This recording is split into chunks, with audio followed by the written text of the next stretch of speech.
Iubiți frați, iubite surori, tare dragi copilași, și să spun și dragul nostru cor, eu nu văd pe toți cei din cor în timp ce cântați, dar cei la care mă uit, unele din dumneavoastră se vede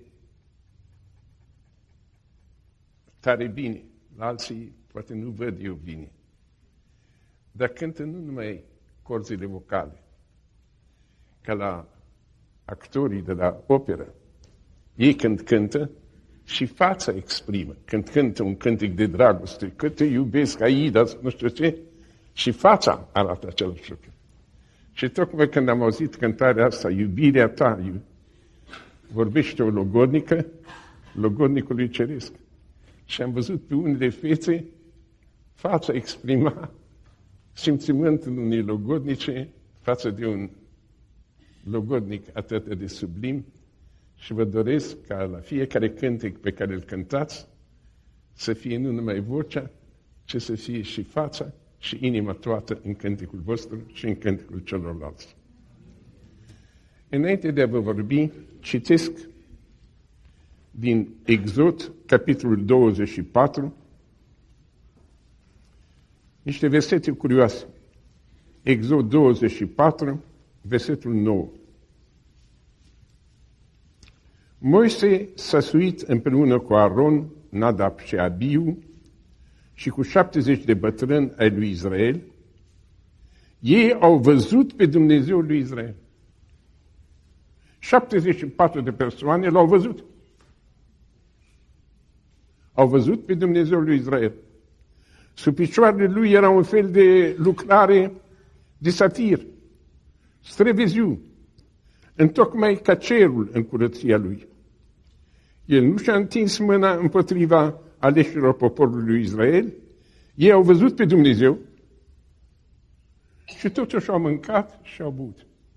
Ăsta e versetul despre care vreau să vă vorbesc în ziua aceasta de Ierusalim. Aici Biblia ne spune că 74 dinși nu că au crezut în Dumnezeu, nu că l-au servit pe Dumnezeu, ci l-au văzut. L-au văzut. Și în restul Bibliei găsește atâtea lucruri. L-a văzut pe Dumnezeu, a vorbit cu Dumnezeu. Păi se poate vedea pe Dumnezeu. Cineva dintre dumneavoastră l-a văzut? Trebuie să vă dați seama că limba ebraică în care Biblia a fost gândită și scrisă e o limbă foarte săracă. Are 6500 de cuvinte, atâta tot. Limba română are aproape 200.000 de cuvinte. Ei n-avea cuvinte. Noi, pentru a vedea, avem și alte cuvinte. A zări, a întrezări, a prevedea, a străvedea și așa mai departe. Ei nu aveau nimic din toate acestea. Eu când spun am văzut, pot să descriu o imaginație pe care am avut-o noapte, în pat, am avut o imaginație. Ei n-aveau cuvântul imaginație. N-aveau cuvântul realitate. Nu puteau să spună, uite, asta e real și asta e imaginat. Aveau cuvântul a vedea. Ceea ce ne descriu ei este o experiență cu Dumnezeu, dar nici cuvântul experiență nu l-avea. De aceea se spune așa, ciobănește. L-au văzut cumva, s-au întâlnit cu Dumnezeu ăștia. Mulțimea aceasta de evrei care au fost pe muntele Sinai s-au urcat și când au venit în limba lor primitivă, au putut spune ceva s-a întâmplat. Acum, misionarii noștri merg la popoare care sunt încă în ceea ce se numește perioada de piatră. Sunt și oameni așa de primitivi. Nu li se poate spune Ioan 3,16, fiindcă ei pot să numere numai până la 10. 16 nu există la ei. Nu poate să fie un verset numărul 16. Așa nu există. S-au dus la popoare care n-au cuvântul iubire. N-au cuvintele cele mai elementare. Citeam acum, un misionar s-a dus în insulele Solomon, care sunt în Pacific, Și acolo a zis, nu pot să le explic toată Biblia, e prea complicată pentru ei. Dar o să le explic un verset din Biblie, ăsta e cel mai important. Dacă pe ăsta l-au priceput, gata. Știu că sunt mântuiți. Și a vrut să le spună, Dumnezeu atâta de mult a iubit lumea, încât a dat pe singurul lui Fiu, pentru ca oricine crede în El să nu piară, ci să aibă viața veșnică. Atât de mult ei n-aveau cuvântul iubire. N-aveau cuvântul iubire. Sunt popoare întregi care nu au cuvântul iubire. Cuvântul iubire n-avea. Atât de mult a iubit lumea, de lume nu știau. Ei știau insula lor și cu asta s-a terminat. În jur împrejur e Pacificul și nu știu. A iubit lumea. Pentru că oricine crede în El, ei nu aveau cuvântul credință. Să aibă viață veșnică, ei nu aveau cuvântul veșnic. Stai acolo și predică-le Biblia într-o limbă care nu avea cuvintele acestea toate. Și trebuie să vă dați seama că Biblia este dată unui popor care a fost și fără de cultură, au fost sclavi 400 de ani. Ce școală? Nu s-a dus nimeni la școală.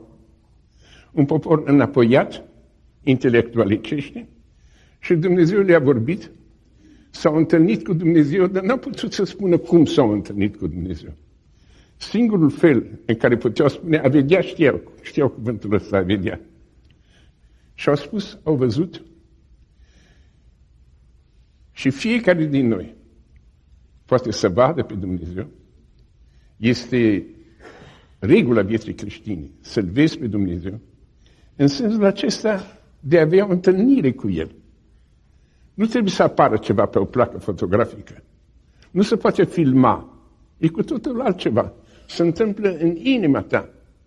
Și la aceasta suntem chemați toți. Și de aceea e Biblia plină cu oameni care au văzut pe Dumnezeu, pe Iisus, atâția l-au văzut. Și când era om între noi, dar Pavel l-a văzut când nu mai era om între noi, când era o ființă cerească. Și cam așa ceva s-a întâmplat la Rusalii. Toți au auzit o voce, dar fiecare în limba lui. Duhul Sfânt le-a comunicat ceva, fiecăruia în limba lui. Dar cam cum va fi fost ca Duhul Sfânt să vorbească cu ei în limba lor? Dacă era un chinez acolo și Duhul Sfânt ar fi spus cuvântul pâine, nu putea să spună că ei pâine nu aveau, ei aveau numai orez. Dacă vrea să le spună că Iisus e mielul lui Dumnezeu, nu puteau, dacă vrea să spună celor din Noua Guinea că Iisus e mielul lui Dumnezeu, ei n-aveau mei, ei aveau purceluși. Mii nu aveau. Și dacă erau acolo eschimoși de la Polul Nord, ei nu puteau să le spună despre palmier, cum scrie în Biblie, fiindcă ei n-au palmier. Ei au ghețar. Și nimic nu crește la ei. Nu putea să le spună despre vin, că vin acolo nu crește, cu totul altă ceva. Când s-au dus primii misionari acolo și au adus oameni la credință, nu putea. Am auzit că noi vom avea China, aleluia. Dar nu pretutindeni. S-au dus primii misionari în China, acum un misionar unde pleacă, ia cu el, de pe vremea aia nu era. Și n-a luat cu el pâine și n-a luat cu el vin, de China. Cum au făcut și ei din orez ceva, nu știu ce. Au fiert niște orez și au băut, nu știu ce au băut, și au spus că este pâine și vin. Și acum trebuia, tot ce spunea Duhul Sfânt, trebuia tradus în atâtea limbi care erau fiecare altă ceva. Unii din voi știți, poate, nițel germană. Și știți cum se spune în germană la frig. Pardon, da, cum se spune în germană la frig? Se spune cald. Când românul spune cald, un neamț înțelege frig. Cuvântul pentru frig. Au fel de fel, fiecare limbă are o altă peculiaritate. Și trebuie să traducă, trebuie să ajusteze. Unul cu școală multă are o limbă, unul cu școală mai puțină are o altă limbă. Dar fiecare acolo a avut o experiență cu Dumnezeu. Ceva s-a întâmplat la Rusali. Nu mai erau aceiași oameni. A intrat parcă un foc în inima lor și vedeau lucrurile în altfel, au auzit un sunet, ceva material. Ceva s-a coborât, ca un foc. Dar nu se poate spune în cuvinte omenești cum încă nu există om care să fi găsit adevărat un cuvânt omenesc pentru relații de iubire. Românul a încercat-o cu iubire, cu dragoste, cu amor, dar ceea ce este cu adevărat, asta nu se poate pune în 2-3 silabe. Asta e cu totul altă ceva. Vine așa o căldură, vine așa un nou conținut în viață. Ai vrea să rămâi mereu în starea asta de spirit, când simți ceea ce noi spunem iubire. Și de aceea, Biblia vorbește despre fenomene materiale, au văzut pe Dumnezeu, sau au văzut Duhul Sfânt coborând, sau au auzit voci, dar în fiecare, așa a făcut Dumnezeu, ca să știu mai multe limbi. Și vezi greutatea traducătorilor să spună exact ce scrie acolo. În limba japoneză nu poți să spui că numele mamei lui Isus era Maria, fiindcă ei pe R nu l-au. Dar ei știu că mama lui Isus se numea Maria. Și așa mai departe, și așa mai departe.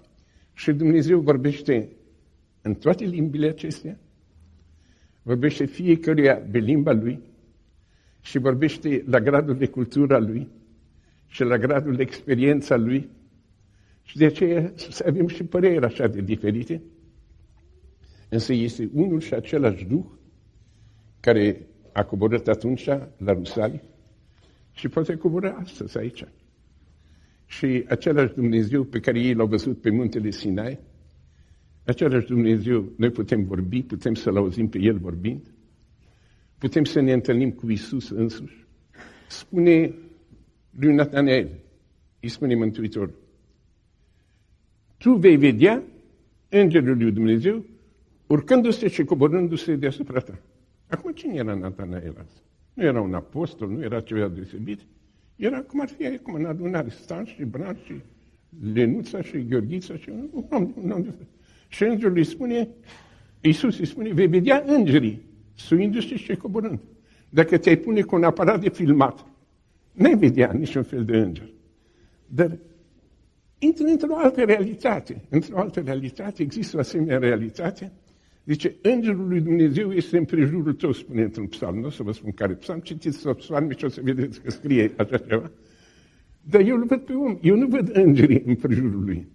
Dar dacă privesc viața acestui om și cum o fi niște ființe nevăzute, l-au ajutat în clipe foarte grele și l-au înflăcărat la lucruri frumoase și l-au reținut de la lucruri urâte, a fost cineva care a intervenit. Și pe ăsta, Îngerul lui Dumnezeu care îi înconjoară. Deci să nu rămânem în zi de Rusalii, să nu rămânem la vorbe, fiindcă vorbele, în ebraică, cuvântul pentru Duh, este Ruach. Dar Ruach înseamnă și răcoare. Același lucru.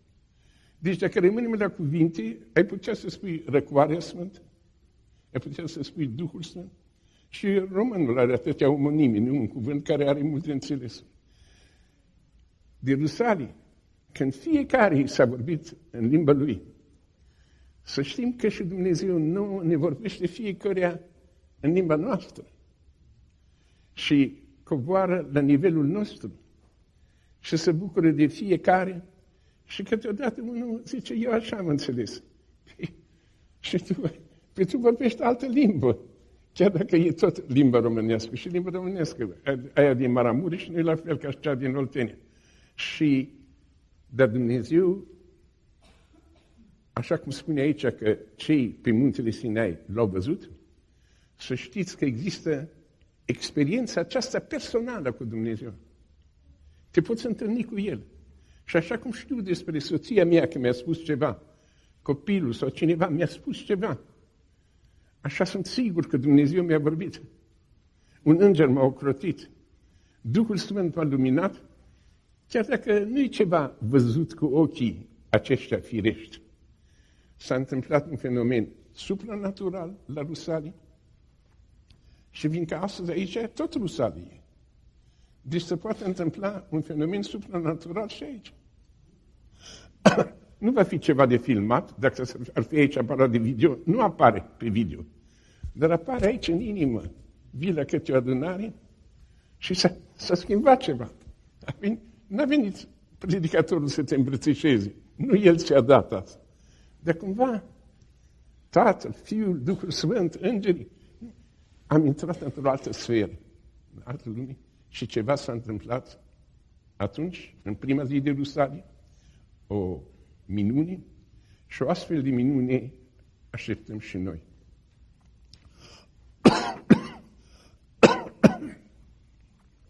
Există această comunicare cu Duhul Sfânt și vreau să vă spun despre unii care au vorbit cu Dumnezeu, care au vorbit cu Iisus.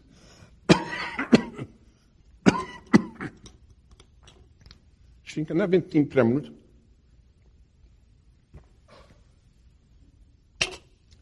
vreau să vă spun poate numai 2 sau 3 experiențe. Era o tânără fetiță care a auzit misionarii care merg la canibal acolo. Știți că există oameni, există încă acum, triburi care mănâncă oameni, canibal se numesc. Merg, dintre ei am mâncat și în timpul acesta. Am fost eu în Africa când am mâncat pe o călugăriță. Ei mănâncă oameni. Unii se duc acolo și sunt mâncați. Și vin alții în locul lor. Ei își dau viața, că ăștia să audă Evanghelia. Și auzea despre misionarii, eroi care...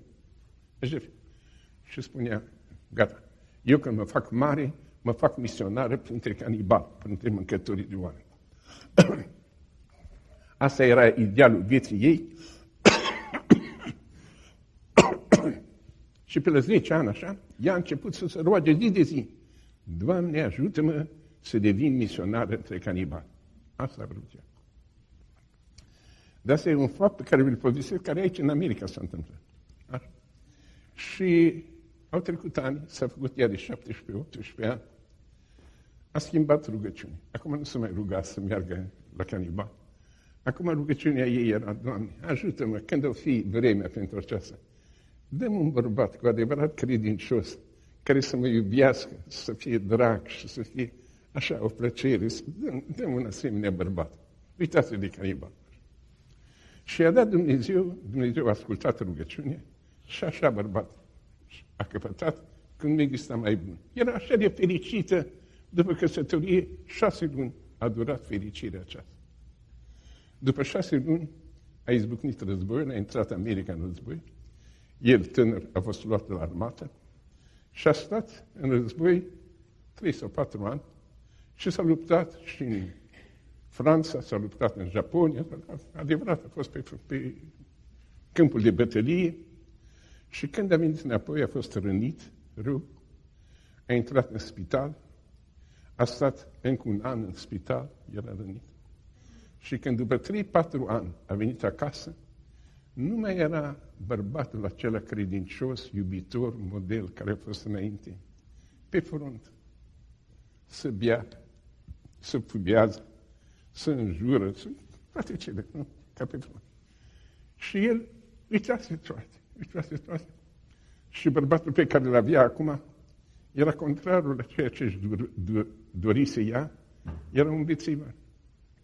Și ce merge cu beția și alte chestiuni. Și într-o zi, el vine acasă, beat, și cu simțimentul pe care unele femei îl au, ea și-a dat seama că el vine de la o altă femeie. Și așa, beat turtă, el s-a culcat pe o canapea și a adormit. Și ea s-a uitat la el, ce își dori să ia și ce are acum. Și era, îi curgeau lacrimile și roaia, să nu se dea aia cealaltă. Doamne, te rog, schimbă pe bărbatul meu. Și Dumnezeu a vorbit cu ea. Ea s-a întâlnit cu Dumnezeu. Aici era bărbatul cu care s-a întâlnit. O realitate. Și dincolo s-a întâlnit cu o altă realitate. Cu Dumnezeu nu-l puteai fotografia. Dar era acolo Dumnezeu. Și Dumnezeu îi spune, ce te văd pe tine așa de necăjită? Pe te rog să-mi schimbi bărbatul. Și o voce îi răspunde, pe de ce să schimb eu pe bărbatul tău? De ce să nu te schimb pe tine? Doamne, dar la mine nu e nimic de schimbat. Eu m-am pocăit când am avut 7-8 ani. Eu nu cu de-astea am crescut, niciodată n-am știut altceva și te-am iubit și te iubești. Ce să schimb eu la mine? Și vocea lui care era acolo, nu-l puteai vedea, nu-l puteai fotografia. Vocea a spus, e o neînțelegere între noi doi. Eu te-am iubit de când erai mică și am apreciat și am pus în torba mea rugăciuni de tale. Cum ai vrut tu să ajungi misionară la canibal, la sălbatici, la mâncători de oameni? Dar canibalii locuiesc în mijlocul Africii. În primul rând costă $1.000 să mergi până acolo. Și până primești de acolo. Acolo sunt lei, acolo sunt tigri, până ajungi la canibal. Și până te mănâncă și ei. M-am gândit, las că fac eu mai bine. Eu îi împlinesc rugăciuni. O fac să se căsătorească cu un om, o să vadă că el e un canibal. Și dacă tu ai iubit așa canibalii, ai vrut să jertfești viața pentru canibal? Păi canibalul e pe canapea, a dormit. Aici a dormit. Iubește pe canibalul. Tu ai iubit pe canibalul din Africa, pe care nu l-ai văzut. Păi ai pe canibalul aici, te bate, te înjură, te bate. Ce face un canibal? Păi ți-am bine. Fii misionar între canibali. Acum, vocea asta pe care ai auzit-o, tu, dacă vrei, poți să spui, era un gând al ei, o fantezie a ei. Dar cine cunoaște realitatea lui Dumnezeu, ei a vorbit Dumnezeu tot așa cum eu vă vorbesc, cum un om vorbește, i-a auzit clar ce are de făcut de cumenit. Și s-a dus în odaia cealaltă, el tot dormea și s-a uitat la el, însă s-a uitat cu alți ochi. A văzut ploapele lui, erau așa de frumoase și fruntea lui înaltă și părul ăsta și buzele lui și atunci îmi păsea bărbatul pe care l-am iubit. S-a întâmplat ceva în viața lui. Dar ăsta e tot bărbatul meu. Ăsta e canibalul pentru care m-am rugat. Dumnezeu mi-a făcut cinstea cea mare. Poate să dea pe un bărbat bun la cine vrea, dar eu m-am rugat să mă întâlnesc cu un mâncător de oameni. Uite, mi-a dat. Nici de mâncat nu m-am mâncat încă. Și asta nu pot să spun că e canibal. Eu vreau să-l iubesc și să mă dedic lui așa cum este. Și ea, a doua oară, s-a îndrăgostit de bărbatul acesta. A doua oară, același bărbat. Și cu multă răbdare, și cu multă bunătate, și cu multă îngăduință, încetul cu încetul l-a adus înapoi și a fost fericirea între un canibal și o creștină și a devenit și canibalul iarăși creștin cum fusese de la început. Dar nu există nicio altă explicație pentru lucrul acesta. De ce? El tânăr, la urmă lui, toată lumea divorțează, îmi caut pe un altul, nu? Sau trăiesc singur. Dar aici un Dumnezeu, ceva intervine, ceva de sus, dar Duhul Sfânt. Au vorbit, unul auzea chineza, auzea orez, tu auzeai pâine, ăsta auzea mielușel și ăla auzea purceluș și tu spuneai palmier și el înțelegea ghețar, că n-aveau, limbile sunt diferite. Și dacă limba aceea spunea cald, atunci neamțul înțelegea rece și românul înțelegea. E cu totul altceva. Limbile, felul, cum percep credința diferiții, depinde de istoria vieții lor, dar fiecare din noi am avut o întâlnire cu cineva care ne-a schimbat viața, care ne-a ridicat. E altceva. Și aparatele fotografice nu pot prinde. Și nici la magnetofon nu se înregistrează. Dar aici, în inimă, e o încălzire a inimii. Tot ce se spune în cuvinte nu poate exprima frumusețea aceasta a întâlnirii cu Dumnezeu. Acum se întâlnește cineva cu un ministru, ca să nu știu ce, să scrie în toate ziarele ce a spus ministrul. Ce a spus. Și aici spune de aceștia 64 sau 74 de evrei care au fost pe muntele Sinai. Ce au auzit ei? Au vorbit cu Dumnezeu. De ce le-a vorbit Dumnezeu? Asta nu se putea pune. Nu s-a scris o carte despre asta. Asta e o experiență a dragostei care nu se poate pune în cuvinte. Și rusalile, nu e bine de rusali să spui vorbe multe, dar să vă spun de rusali că este cineva care iubește pe fiecare dintre noi într-un chip pătimaș. Citiți Cântarea Cântărilor. Prea iubitul meu este al meu și eu sunt al lui. În ebraică, dodili veanilo. Cuvântul din fraza aceasta lo, înseamnă în limba ebraică, care e o limbă foarte săracă, înseamnă și a lui și nu mai sunt. Și poți să traduci versetul acesta, prea iubitul meu e al meu și eu nu mai sunt. Eu cu el am devenit una. Nu? Dar asta într-o limbă care poți să altfel să o tălmăcești. Pentru că nu trebuie să rămână în domeniul limbii. Asta trebuie să devină o realitate pe care nicio limbă nu mai poate reda. Asta este Ierusalim. De intra în sfera aceasta a unui foc arzător de iubire, de a fi ridicat la cerul. Atâția creștini își doresc răpirea. Și unii calculează că există la Daniel, că zice că o să fie așa, o să se întâmple aia, la Apocalipsă spunea el altă și unii spun cam așa, dacă socotim astea, cam când o să fie răpirea. Pe de ce să aștepți răpirea? Fii răpit astăzi. Spune Biblia despre unul care vroia răpirea de cer, să numea Ilie, era evreu ca și mine. Dar el n-a vrut răpirea, nu știu când. După ce se împlinește Apocalipsa, nu, el vroia răpirea. Și dacă a vrut răpirea, a fost răpit în ziua aia, Ilie. Și a venit un automobil, în engleză spune un car de foc. Car înseamnă în engleză și automobil. A fost un car de foc înaintea lui. Și carul ăla de foc în fața casei. L-a așteptat un car de foc și el a vrut să se uite în el și a plecat. A plecat spre cer. Tu n-ai putea să ai aceeași experiență, dar numai cu o condiție. Trebuie să fii gata să intri într-un car de foc. Ai intrat într-un car de foc. Să presupui că este de fier încălzit la roșu sau de oțel și tu să te așezi în el. Ai vrea să intri într-un asemenea car de foc? Cine e gata să intre într-un car de foc e răpit astăzi. Și este dus la tronul lui Dumnezeu, dar să nu vă închipuiți un tron de cupluș. Spune Daniel, spune, tronul lui e tot de foc. Cine e gata să meargă la un tron de foc, să se suie într-un car de foc, adică să-și ia crucea, să ia toate greutățile vieții și să zâmbească greutăților în față. Eu mă duc la iubitul meu. Și nu e la fel ca celălalt. Eu caut să mă transpun câteodată la o nuntă. Ziua anunții o fi o mare plăcere pentru mireasă, dar e și o zi de chin. Că trebuie să se spere, să se coafeze, iar nu-i bine coafată, iar rochița trebuie și așa, și fiecare soacră, fiecare are câte ceva de spus că nu-i bine.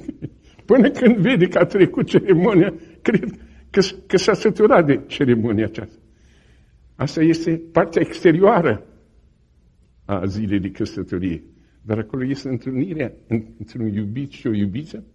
Și în religie există partea exterioară și este partea aceasta care nu se poate pune în cuvinte omenești, de aceea spune fiecare a înțeles pe limba lui.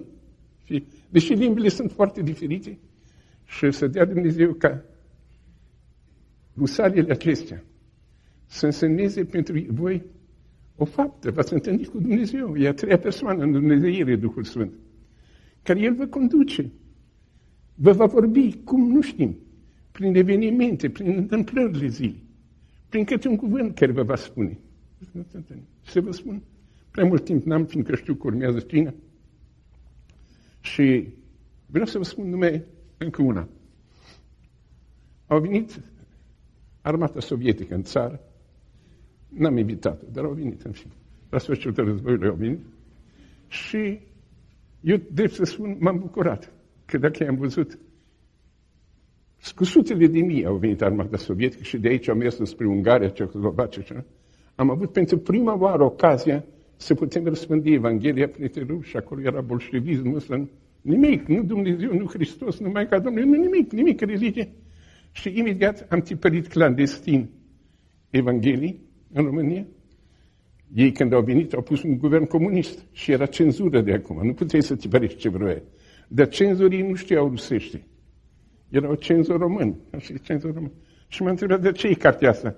Zic, păi asta e un fel de roman de dragoste, să dăm ostași și săraci ce sunt de atâta. Da, dacă e roman de dragoste, foarte bun. Și am tipărit Evanghelie pentru ei și am răspândit. Și așa am ajuns la un moment dat la un capitan rus și o plutonieră rusoaică. I-am invitat, erau căsătoriți, și am invitat la masă la noi. Ei au venit la masă. De înainte de mâncare am spus, ei au luat cuțitul, făculița să mănânce. Eu le-am spus, noi avem obiceiul să ne rugăm înainte de masă. Și m-am rugat în limba rusească, am spus la familie. Și ne-am rugat. Eu au pus jos furculița, tot. Ce e asta? Ei nu mai auzit să rugăciunii. Și n-au mâncat nimic n-au mâncat. Au stat ore, nu mai se întrebe încă și încă. Dar atâta, ziua aia am avut. Și până ei cu frontul au mers înainte de la noi, au plecat spre Cehoslovacia, Ungaria, în sus, spre Berlin. Eu n-am uitat de ea și atâta mă gândeam la dânsa și la soțul ei. Dar erau duși, au plecat cu armata. Și în timpul ăsta noi ne-am mutat în altă parte a Bucureștiului. Și eram în partea asta la alta Bucureștiului și într-o zi la mașină de scris și aud o voce, pot să spun o voce interioară. Pot să spun, Dumnezeu mi-a vorbit. Și am atât de lucruri. Fă ce-ți spun, du-te acum acolo. Și m-am dus și când să mă apropii de casa în care stătusem, din partea elaltă venea ofițeria asta rusească. Ea a fost trimisă de la regimentul ei din Berlin înapoi spre Rusia, cu ceva lucruri militare, și a avut o întrerupere aici la București și se gândise dacă aș putea să văd iarăși familia aceasta, să mai aud din cuvântul lui Dumnezeu. În clipa când ea a intrat în strada aceea pe o parte, eu am intrat pe partea ailaltă. Cine a aranjat chestiunea aceea? Cine a aranjat că ea, tocmai cu trenul ăla, în minutul ăla să vină, și eu să las toate lucrurile care le aveam de făcut și să mă duc ca un nebun, de n-aveam nicio treabă, și acolo să o întâlnesc. Și ea a devenit după aceea principala curieră. Și regimentul ei o trimitea ca drept curieră și noi o trimiteam ca o curieră noastră la biserica subterană, la biserica prigonită de acolo. Mii de evanghelii a introdus ea, bani am trimis de aici din România, spre biserica rusească și așa mai departe. A fost o mare lucrare făcută, fiindcă, dacă îmi trimiteți limba Bibliei, zic, Dumnezeu mi-a spus să mă duc acolo. Și Dumnezeu i-a spus ei să se dea jos la București din tren. Noi am spune, noi în limba românească am spune, s-a întâmplat, nu? S-a întâmplat. De Rusalii s-a întâmplat că s-au auzit niște sunete. S-a întâmplat că s-au auzit niște sunete. Dar sunetele acestea erau acolo oameni, poate de 50 de neamuri. Fiecare a înțeles. Sunetele erau pentru fiecare altă ceva. Dar sensul era același, că trebuie o viață de foc în slujba lui Dumnezeu. Și să dea Dumnezeu ca rusaliile acestea să nu treacă așa cum au trecut multe rusali. Sunt multe sărbători de Crăciun pe care le sărbătorim și nu se naște Iisus în inima noastră. Cum se schimbă o casă în care se naște un copilaș? Toată casa se învârtește în prejurul copilașului, nu totul e copilașul. Trebuie să se nască, să nu fie o povestire, Faptul că Iisus a murit, vinerea mare, e o povestire tristă, dar nu e numai o povestire tristă. Ceva schimbă viața. Știu despre un credincios, care săracul cineva l-a vorbit de rău, într-un chip urât, așa, l-a vorbit de rău. Și a venit și a spus, uite ce spune despre tine, ce ai de răspuns? Zice, eu nu pot să răspund că eu am murit. Ce, cum ai murit? Păi citește la Coloseni 3. Nu spune acolo? Că noi am murit față de lumea aceasta toată lumea să spună orice vrea și eu rămân în liniște. Astea sunt lucruri care se întâmplă, realități.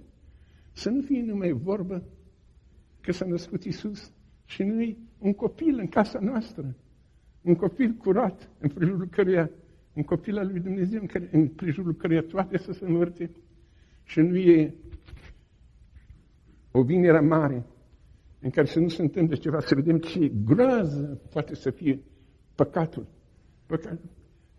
Eu știu, Caiafa, probabil s-o fi supărat cu nevastă sa. Și poate dacă nu se supăra chiar în ziua aceea, poate judeca mai încet pe Iisus. Dar nu ne-a supărat, la moarte. Și noi când suntem supărați, putem, gata, să dăm foc la casa toată. Am văzut răutatea, ce poate face, cum poate pe cineva nevinovat să răstignească. Păi, vinerea de Paște, dacă am trăit-o, trebuie să fie o altă viață după aceea. Ne dăm seama. Uite ce poate să facă o vinere de Paște. Un nevinovat să moară din chestiunea asta. Apoi învierea. Ei, atunci nu mai sunt așa de necăjit de lucrurile lumii acestea, ca să sunt trecătoare. Eu merg într-o lume frumoasă. De unde știu? Păi, când l-am văzut pe Dumnezeu, mi-a arătat. Spune Ioan Evanghelistul, eu am văzut Ierusalimul Ceresc. Și încep să se descrie. Și poarta cum este pe din afară și cum e pe dinăuntru, și străzile cum sunt, și un râu care curge la mijloc și cum sunt îmbrăcați ei, în ce culoare, ce fel. El știe situația, a fost acolo. Păi n-a avut bilet de tren, n-a avut... Așa nu s-a întâmplat, nu sunt lucruri materiale care s-au întâmplat. Astea lucrurile Spiritului pot să fie în mii de locuri. Și l-au schimbat pe el și te pot schimba pe tine. Și astfel și rusaliile acestea să nu fie una din obișnuite rusalii, la cutare dată, totdeauna sărbătorim, că Duhul Sfânt a venit și El, s-a auzit niște sunete. Păi ascultă-le! Are ceva de spus Duhul Sfânt. Are de spus și acum, ascultă-le. Și vine cu un foc. Păi, ești botezată? Ești botezat? Păi ce înseamnă? Cu ce ești botezat? Păi există mai multe botezuri. În multe adunări am întrebat. Vă rog, ridicați mâna toți care sunteți botezați de copil. Mulți ortodoxi și care au ridicat mâna. Păi am spus, care sunteți botezați în credință? Iarăși, alții au ridicat mâna. Zic, care sunteți botezați în foc? Mă credeți într-o adunare baptistă că n-a ridicat mâna unul? Dar nu scrie acolo că vă va boteza cu foc. Scrie sau nu scrie? Ați citit acolo? Păi de ce nu aveți botezul ăsta cu foc? Puteți să căpătați asta. Să fie asta realitatea. Spune rusalile, a coborât un foc. Păi pun mâna și eu pe focul ăsta. Botezul cu foc.